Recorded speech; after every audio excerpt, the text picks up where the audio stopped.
holding me back. Gravity's holding me back. I want you to hold that palm in your hand. Why don't we leave it at that? Nothing to say, and everything gets in the way. Seems you cannot be with us, and I'm the one who will stay. Oh, in this world, it's just us. You know it's not the same as it was. In this world, it's just us. You know it's not the same as it was. As it was. As it was. You know it's not the same. Hola, ¿qué pasa, chavales? Ya estamos de vuelta un día más con un nuevo vídeo de Serial Killers. La serie de hoy será Joan Vila, más conocido como el Segador de Olot. ¡Empecemos! El criminal al que le temblaban las manos. 12 de diciembre de 2010. El celador del geriátrico de Olot llevaba 20 años en tratamiento psiquiátrico sin que nadie detectase sus pulsiones homicidas. Joan Vila ha confesado la muerte de 11 ancianos de la Caritat. A los 25 años, Joan Vila Dilmé acudió al psiquiatra obsesionado con un temblor de manos. La manía le ha perseguido durante 2 décadas. El celador de la residencia La Caritat, en Olot, Girona, repetía una y otra vez en la consulta su preocupación por cómo influía en los demás su supuesto temblor. Según él, incluso le despidieron de su trabajo de camarero porque se le notaba. Sin embargo, a Vila no le tembló el pulso, según algunas versiones, para obligar al menos a 3 ancianas inmovilizadas a ingerir por la fuerza productos cáusticos. Las mató en la semana del 12 al 17 de octubre pasado como una forma peculiar de eutanasia, según su confesión. Él era su cuidador. El informe previo del forense apunta a que en los cadáveres de 4 personas exhumadas por orden judicial hay evidencias compatibles con la ingesta de sustancias abrasivas. Vila ha confesado ante el juez el asesinato de 11 ancianos, 9 mujeres y 2 hombres, y ha mostrado dudas en otro caso. Lo hizo durante 14 meses, según su relato. La muerte de Paquita Girones, de 85 años, el 17 de octubre desenmascaró los crímenes del celador de Olot. Esta octogenaria fue derivada al Hospital Sant Jaume, en la ciudad, a pesar de las reticencias de Vila. No hace falta que aviséis a la ambulancia. Se está muriendo. Los médicos del centro vieron que la mujer tenía quemaduras en las vías respiratorias, el esófago y la boca. Después de acabar su turno de trabajo, Vila acudió al hospital a ver cómo estaba la señora Girones. Recoge el acta de inspección del Departamento de Acción Social y Ciudadanía de la Generalitat de Cataluña. Tras la terrible muerte de Girones, en medio de una horrible agonía, los Mossos d'Esquadra iniciaron la investigación. Los médicos habían alertado de que el fallecimiento no era natural. Hicimos gestiones para ver si ella misma se había tomado el veneno accidentalmente o con intenciones suicidas. Pero rápidamente descartamos esta hipótesis al comprobar que la mujer estaba imposibilitada, explica una fuente de la investigación. El cerco se estrechó. El autor del asesinato no podía ser nadie ajeno al centro porque ocurrió por la noche, en una residencia con varios controles para entrar y salir. Los Mossos d'Esquadra interrogaron al día siguiente a una veintena de trabajadores del hospital y la residencia. Entre ellos estaba el celador. Los agentes se incautaron de las grabaciones de las 28 cámaras de vigilancia del geriátrico. En las imágenes vieron cómo Vila entraba en el cuarto de la limpieza a las 8:43 y cerraba la puerta en actitud sospechosa. Un minuto después salía del habitáculo y tomaba el pasillo hacia la habitación 226, donde dormitaba Paquita Girones. 5 minutos más tarde aparecía de nuevo en el pasillo y se dirigía a un lavabo próximo. Al cabo de unos segundos, se le veía en las imágenes en dirección a las escaleras. 10 minutos después un auxiliar de geriatría encendía la luz del distribuidor, camino de la habitación de Girones. Allí descubría a la anciana agonizante. La encontré de lado, con la mirada extraviada, la boca entreabierta y la lengua de un color extraño, como grisácea, y con un poco de sangre en el labio. Corrí a buscar Joan Vila. Él siempre sabía qué hacer en estos casos, explicó la empleada María Asunción a los mozos. Todos los indicios apuntaban a Vila. El celador, acosado por los agentes, se derrumbó y confesó que había obligado a la anciana a ingerir un producto de limpieza mediante una jeringa. Esta fue localizada en una papelera próxima a la habitación de la víctima. Vila utilizó GM6, un desincrustante ácido contenido en una botella de plástico de color blanco de 1 litro. Su acción es la destrucción tisular mediante la deshidratación de los tejidos y la abrasión de los músculos, según el forense. Al día siguiente, tras enterarse de que habían detenido a un celador de la residencia La Caritat, Anna se puso en contacto con los mozos de escuadra. Su tía, Sabina Masllorens, murió 5 días antes que Paquita Girones. Anna relacionó en ese momento a Vila con el comentario que le hizo el dueño del tanatorio de Sant Joan de les Fonts, Gregori Brunsó: ¿su tía llevaba mascarilla de oxígeno cuando murió? Tenía unas extrañas marcas moradas en la cara que ni siquiera hemos podido disimular con el maquillaje. El causante de esas señales acudió con su madre al velatorio de la anciana para dar el pésame a la familia.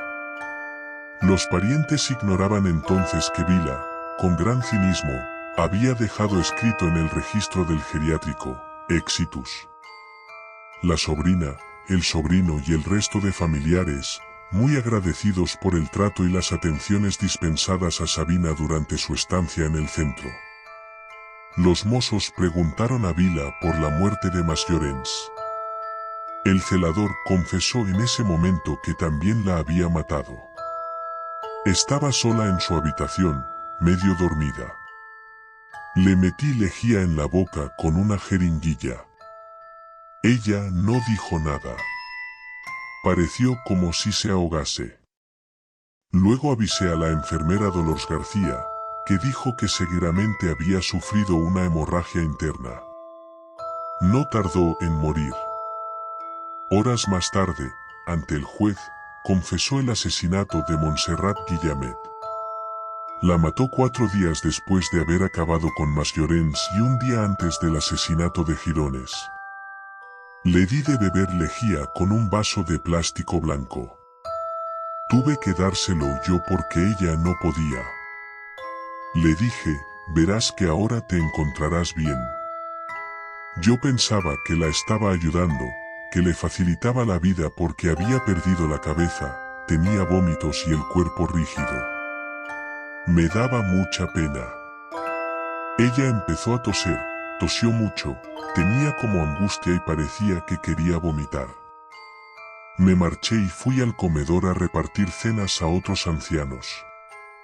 Antes de morir en el hospital Sant Jaume de Olot, rodeada por sus familiares, y sufriendo terribles dolores, Guillamet intentó quitarse varias veces la mascarilla de oxígeno. Sus hijos se lo impidieron. Hoy se preguntan si aquel acto desesperado de la mujer minutos antes de morir era para explicarle que Vila le había obligado a beber lejía.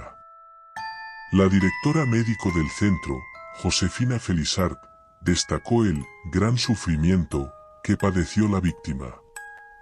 Mozos de escuadra, el fiscal Enrique Barata y el titular del juzgado de instrucción número 1 de Olot, Leandro Blanco, no salían de su asombro. Se enfrentaban a un posible asesino en serie, sin un móvil claro. No había robos, ni abusos sexuales. ¿Por qué Vila exterminaba a los ancianos a los que debería cuidar? ¿Por qué utilizaba un método tan cruel? Él aseguraba que le daban pena y les quería llevar a la plenitud, aliviando sus males. El magistrado ordenó revisar todos los muertos que hubiera habido en La Caritat desde que entró Vila a trabajar en diciembre de 2005.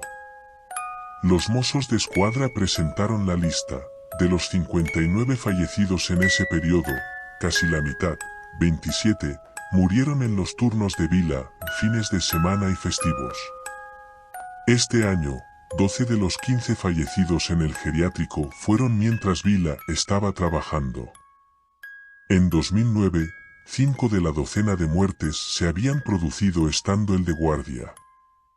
Después de analizar las historias clínicas de los internos muertos durante este año, los forenses encontraron 8 casos sospechosos. Sus muertes difícilmente se podían explicar como naturales. El juez ordenó el 19 de noviembre exhumar los 8 cadáveres enterrados en los cementerios de Olot, San Salvador de Bianya y Castellfollit de la Roca, los 3 municipios cercanos. Vila acabó confesando el 30 de noviembre que había asesinado a 6 de los 8 ancianos. Además, se atribuyó la muerte de 2 octogenarias en 2009. El juez ordenó días después que se exhumasen también sus cadáveres. ¿Qué pasó por la cabeza de Vila? ¿Por qué se había convertido en un ángel de la muerte? La gente que le conoce no se lo explica. Fue un adolescente como tantos. A los 18, iba al pub de Can Manel, en Castellfollit de la Roca, un pueblo de 1000 vecinos en el interior de la provincia de Girona, donde vivía con sus padres, Encarnación y Ramón. Una familia modesta catalana, que trabajó en una fábrica del pueblo hasta que cerró. Vila, hijo único, a sus 45 años no se había independizado y seguía fuertemente unido a su madre. Había chicos más echados para adelante y otros más retraídos. Joan estaba entre los segundos, explica una amiga de infancia, que pide el anonimato. Era muy buena persona, tímido e introvertido. Tenía una voz un poco afeminada, pero jamás le vimos decantarse por hombres o por mujeres. Nunca salió del armario, añade. Por entonces, Vila estudiaba peluquería en un centro de Olot. En sus ratos libres quedaba con las muchachas del pueblo y practicaba con ellas. Nos hacía peinados a la moda. En aquella época se llevaba el estilo del grupo de música Mecano. Cuando los jóvenes del pueblo salían por Olot, Vila no solía beber ni fumar. Era un chico de muy buen rollo y muy sanote. Estoy convencida de que es verdad eso que dice de que mató a las ancianas como un acto de amor. No ha sabido dónde estaba el límite, sostiene la antigua amiga de infancia. A su entender, Vila no tuvo una adolescencia fácil, su vida ha tenido varios golpes. En su juventud debió sufrir mucho por tener la cara marcada por el acné. Y además por su indefinición sexual. Encima, su sueño de la peluquería no salió bien. A los 23 años, Vila decide montar una peluquería en Figueres, Tonscabe y Moda. Antes ha estado trabajando como peluquero en otro local en Girona, cuya dueña le define como un joven, muy exigente consigo mismo. Después de pasar una temporada allí, decidió dejarlo. Quería ir a Barcelona a formarse y a mí me pareció bien, recuerda la ex compañera. Al volver a Girona, la llamó para que le asesorase en el negocio que quería montar en Figueres. Le dejé productos de cosmética y le ayudé en lo que pude. Poco a poco, la peluquería arrancó y Vila contrató a una chica para que le echase una mano. Pero a los 2 años se cansó y cerró el local, cuenta la mujer. En el pueblo se dice que Vila decidió clausurar su establecimiento agobiado por una supuesta estafa. La vida de Vila empezó a sufrir turbulencias constantes que le llevaron a saltar de un trabajo a otro. Algo pasaba en su cabeza y decidió pedir ayuda. A los 25 años, el 9 de julio de 1990, acudió por primera vez a la consulta del psiquiatra Jordi Pujiula, en Olot. Le dijo que tenía dificultades para retener lo que leía y que sentía miedo ante las aglomeraciones de gente. Cada 1 o 2 meses volvía a ver al doctor y le desgranaba sus fobias y sus angustias. Al cabo de unos meses el joven entró en barrena. Se volvió inestable e inseguro, acomplejado por su homosexualidad y su afeminamiento. Por primera vez, Vila confesó a su psiquiatra una obsesión enfermiza que le acompañará a lo largo de los años y le ocasionará más de un problema, un supuesto temblor de manos. En aquella etapa, se encontraba perdido, desorientado y se vio abocado a una espiral de constantes cambios en su vida en busca de un equilibrio inalcanzable. Quizá eso explica por qué empezó a hacer cursos de todo tipo: quiromasaje, cocina, modisto, masajes, reflexología podal. En diciembre de 1994 inició las clases para ser auxiliar de clínica, pero las acabó dejando. Vila mostró por primera vez cierto interés en el mundo de la medicina, donde 16 años después cometerá sus crímenes. Pero todavía no se dedicó de lleno a la sanidad. Optó por apuntarse a la Escuela de Hostelería del Alt Empordà y comenzó un periplo por restaurantes y hoteles de la provincia, de Roses hasta Olot. En sus constantes visitas al psiquiatra, el celador daba muestras de angustia, agobio, pérdida de control, ansiedad, insomnio, dificultades de concentración, falta de energía, astenia. Para combatirlo se tomaba Coca-Cola, café, bebidas energéticas, ginseng. Devoraba chocolate y le costaba controlar su peso. Comía compulsivamente y le preocupaba lo que pensaban de él los demás. Los temblores de manos le martirizaban. Creía que su entorno se fijaba en ese problema. En octubre de 1999, sobrepasado por las circunstancias, el celador probó con un nuevo psiquiatra, el doctor Josep Torrell Llauradó. A sus 34 años, sufría crisis de pánico, tenía poca autoestima, era influenciable y se obsesionaba por las cosas. Jamás tuvo ninguna relación sentimental.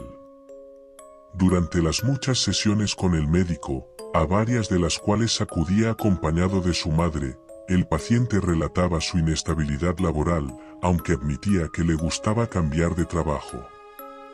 Al año siguiente trabajaba en una pizzería en Empuriabrava, una urbanización costera del municipio de Castelló de Empúries. Vila frecuentaba en verano la zona, donde tiene un apartamento de 20 metros cuadrados en un edificio mastodóntico de 17 plantas. Allí nadie conoce a nadie y eso, lejos del ambiente asfixiante de su pueblo natal, le permitía aflorar su otra cara. Un cocinero que trabajó con él recuerda que solía ir a una discoteca cercana de ambiente gay, situada en un polígono industrial, plagado de camiones, oscuro y alejado de todo. El temblor de manos siguió obsesionándole y así se lo cuenta a su psiquiatra una y otra vez.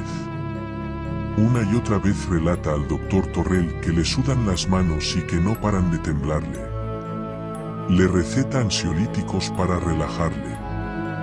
A pesar de su percepción, personas de su entorno aseguran hoy que no recuerdan que padeciera este trastorno. Pero él está convencido de que sí. Incluso cree que fue despedido de un restaurante en Olot porque el encargado consideraba que no podía ser camarero si le temblaban las manos. En mayo de 2005, Vila entra en contacto por primera vez con ancianos.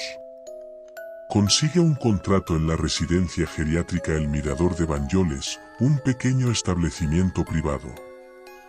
Las personas podrán gozar de un lugar tranquilo, soleado y con vistas panorámicas, un sitio cómodo y agradable para los residentes, según recoge su web. Su director, Jaume Cols, nunca sospechó de él. El día que Vila renunció a su puesto para irse a la Caritat, Cols le dejó las puertas abiertas para que volviese cuando quisiera. Una compañera de trabajo recuerda que era el preferido de los ancianos. «Hoy no está Juanito», preguntaban cuando Vila no les aseaba y les daba de comer. Cuando todas nos íbamos a casa, él se quedaba fuera de su horario, planchando la ropa para que al día siguiente los abuelos fueran conjuntados. Él siempre decía que le gustaría ir al tercer mundo a ayudar a la gente. Era una persona de confianza, uno de los nuestros. En el Mirador aguantó 8 meses y lo dejó para irse a la Caritat, en Olot, que está más cerca de su casa paterna, en Castellfollit de la Roca. Sigue con sus crisis de angustia y los temblores en las manos, de forma que decide tratarse en un centro de acupuntura. Persiste el cansancio, está decaído, con dificultades de concentración. Por primera vez Vila, el chico bueno de pueblo para el que nadie tiene una mala palabra, siempre dispuesto a ayudar a todo el mundo, se siente irritable. Incluso discute en alguna ocasión con sus compañeros de trabajo. Curiosamente, esos episodios de ira se producen en el otoño de 2009, cuando ya había asesinado a Rosa Bavers y a Francisca Matilde, según ha confesado al juez Blanco. Vila, que primero contó que mató a 3 octogenarias con productos cáusticos, ahora asegura al magistrado que con el resto de sus víctimas utilizó un cóctel de barbitúricos, en 6 de ellas, e inyecciones de insulina, en 2. El informe previo del forense, sin embargo, apunta que miente. De los 8 casos sospechosos, en 4 hay indicios de que los ancianos pudieron morir intoxicados con algún producto abrasivo. Todavía hay que esperar al análisis de los tejidos para tener certezas.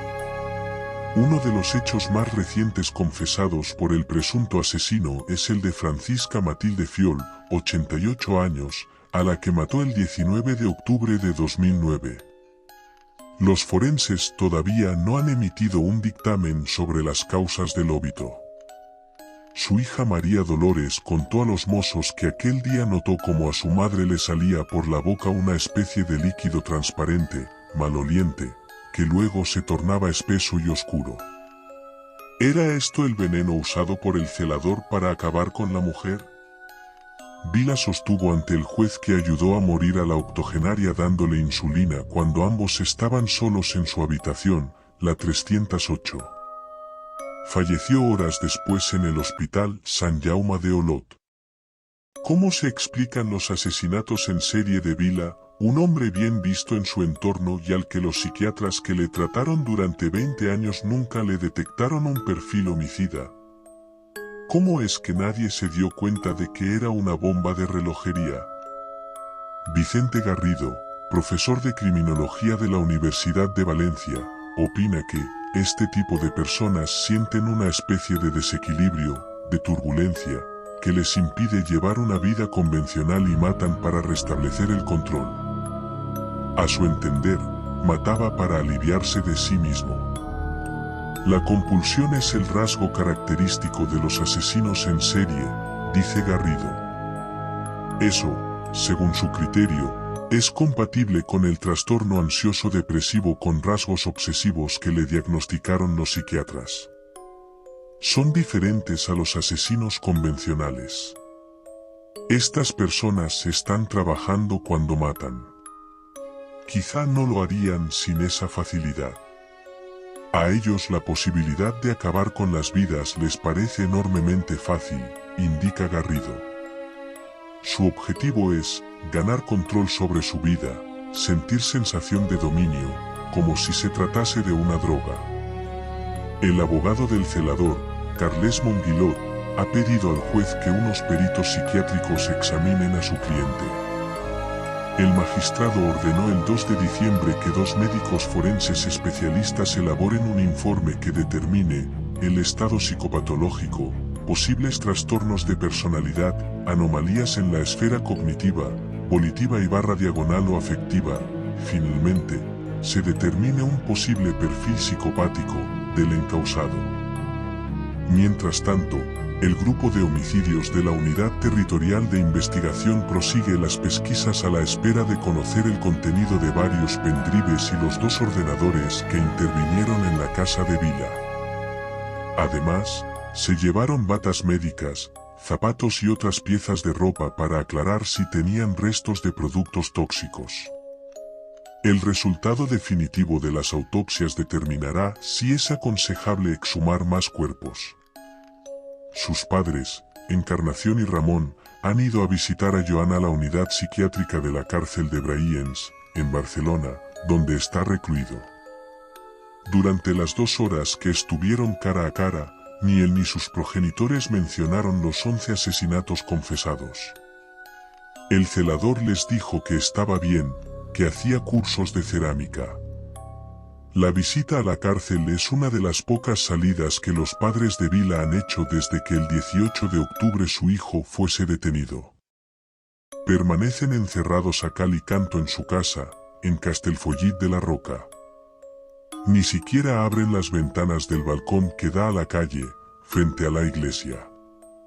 Unos vecinos les hacen la compra. No quieren oír hablar de periodistas.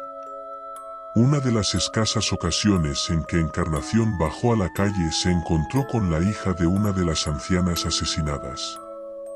Ambas se echaron a llorar. Tú eres víctima, pero yo también soy víctima, se dijeron. No os podéis imaginar por lo que están pasando, gritó el pasado miércoles una familiar de Vila, a la vez que expulsaba airada a los reporteros de a los que un minuto antes había abierto la puerta de la vivienda tras confundirlos con unos amigos. En el pueblo un manto de silencio protege a los Vila. Los curiosos no son bienvenidos. Váyanse de una vez y dejen en paz a esta familia, que ya tienen bastante con lo suyo, reprocha un vecino de la zona.